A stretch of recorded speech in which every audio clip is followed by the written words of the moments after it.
চতুৰালীৰে মুখ্যমন্ত্ৰী হল হিমন্ত বিশ্ব শৰ্মা। সকলোৱে সৰ্বানন্দ সোণোৱালক মুখ্যমন্ত্ৰী পাতিবৰ বাবেহে ভোট দিছিল বিজেপি। লৰাজৰ শাসন মহিমূৰ কৰিবৰ বাবে মই ওলাই আহিছো। বিজেপিৰ একাংশ এতিয়া আলফাৰ দৰে আচৰণ কৰিছে। সেইকেইজন কিন্তু কংগ্ৰেছৰ পৰা অহা। দুখ আৰু যন্ত্ৰণাৰে মই আজি দলৰ পৰা অব্যাহতি ল'ব বিচাৰিছো। আমাৰ দৰে কৰ্মীক অসন্মানিত কৰিলে কোনোবা নহয় কোনোবা ওলাই আহিব লাগিব। মোৰ বলিদানে যাতে হাজাৰ কৰ্মীক চৰকাৰে সন্মান দিয়ে। মই ৰাজনীতি কৰা মানুহ, মোক দলে অনাদৰ কৰিছে। বিজেপি এৰি কংগ্ৰেছলৈ যাব ওলোৱা অশোক শৰ্মাৰ বিস্ফোৰণ।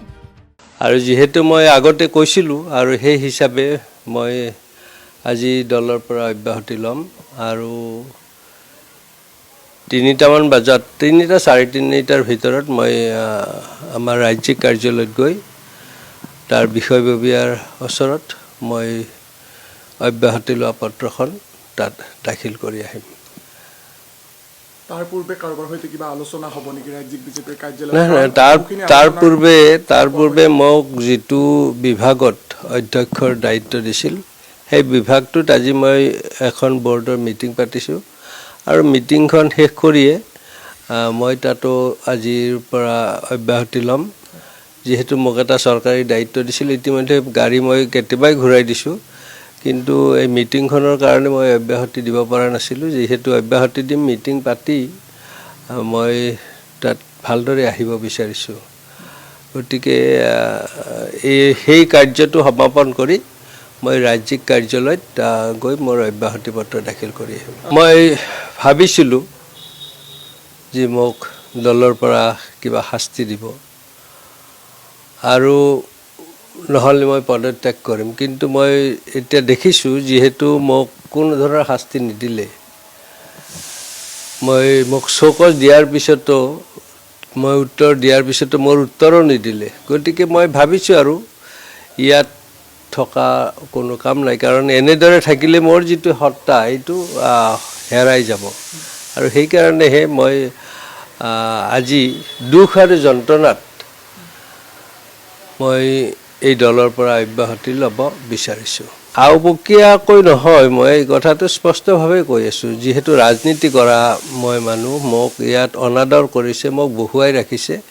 গতিকে মই সেইকাৰণে আৰু মানে যদি অন্যায় হয়, যদি চৰকাৰ এখনে ৰাইজক বিপথে পৰিচালিত কৰিব খোজে, যদিহে আমাৰ দৰে হেজাৰ কৰ্মীক অৱমাননা কৰা হয়, অসন্মানিত কৰা হয়, অৱহেলিত কৰা হয়, তেনেহ'লে কোনোবা নহয় কোনোবা ওলাই আহিব লাগিব।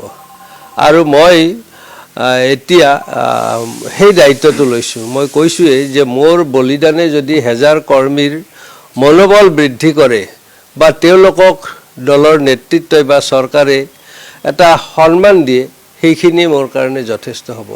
আৰু মই সেইকাৰণে মই এতিয়া দেখিছোঁ এই কথাটো নলবাৰীত স্পষ্ট হৈছে। মই বিশেষকৈ নলবাৰী কেন্দ্ৰিকে আছিলোঁ।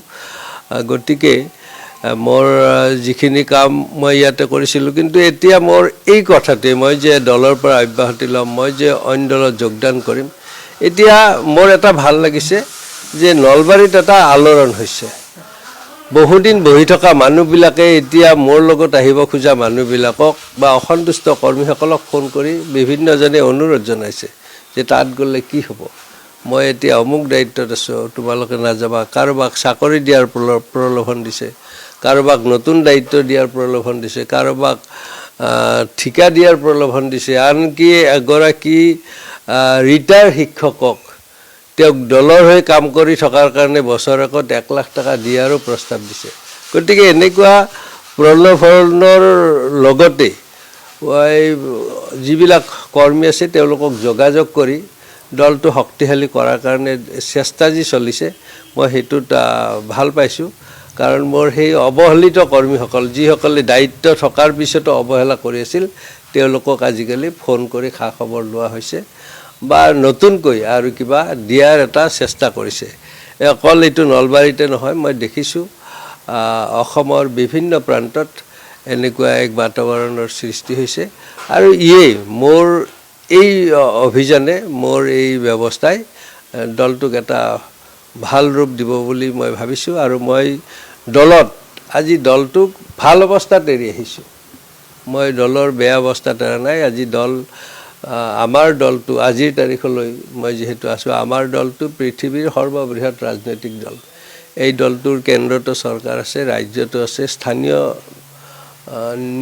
নিকায় নিগমসমূহতো চৰকাৰ চলি আছে আনকি ময়ো এটা নিগমৰ অধ্যক্ষ হিচাপে কাৰ্যনিৰ্বাহ কৰি আছিলোঁ গতিকে তেনেকুৱা অৱস্থাত মই আহিছোঁ দুখ লাগিছে এইটো যে মই ইমান দিনে এই দলটোৰ সেৱা দি আছিলোঁ অৱশ্যে দলেও মোক যথেষ্ট দিছে মই নিদিয়াৰ কাৰণে ক্ষোভ কৰি অহা নাই কিন্তু আমাক যে বাৰে প্ৰতি অপমান কৰে অৱহেলা কৰে সেইটোহে মোৰ বেছি হয় নোপোৱাৰ কথা কেতিয়াবা ক'ব পাৰোঁ সেই কথাটো মোৰ মূল বিষয় নাছিল মোৰ মূল বিষয়টো হ'ল বিগত 3 বছৰত মোক যেনেদৰে বাৰে বাৰে অপমান কৰা হৈছে অৱহেলিত কৰা হৈছে সেইটোহে মোৰ মূল বিষয় আৰু সেইটো যাতে ভৱিষ্যতে নহয় সেই কাৰণত মই এই ব্যৱস্থা ল'বলৈ সক্ষম হৈছোঁ আৰু ৰাতিপুৱা আপোনালোকক অনুৰোধ জনাইছোঁ আৰু ইয়াতকৈ আৰু বেছি কথা সুধিব নালাগে মই পৰৱৰ্তী সময়ত এই কথাখিনি ক'ম তথাপিও শেষত আপোনাক এবাৰ নাই জোৰ কৰিব নালাগে মই পলাই গুচি যাব খোজা নাই আপোনালোকৰ কেমেৰাৰ সন্মুখতে অনুৰোধ জনাইছোঁ যে ইয়াতকৈ আৰু বেছি কথা সুধিব নালাগে মই যাব লাগে নিউজ ডেস্ক সৰুপথাৰ প্লাছ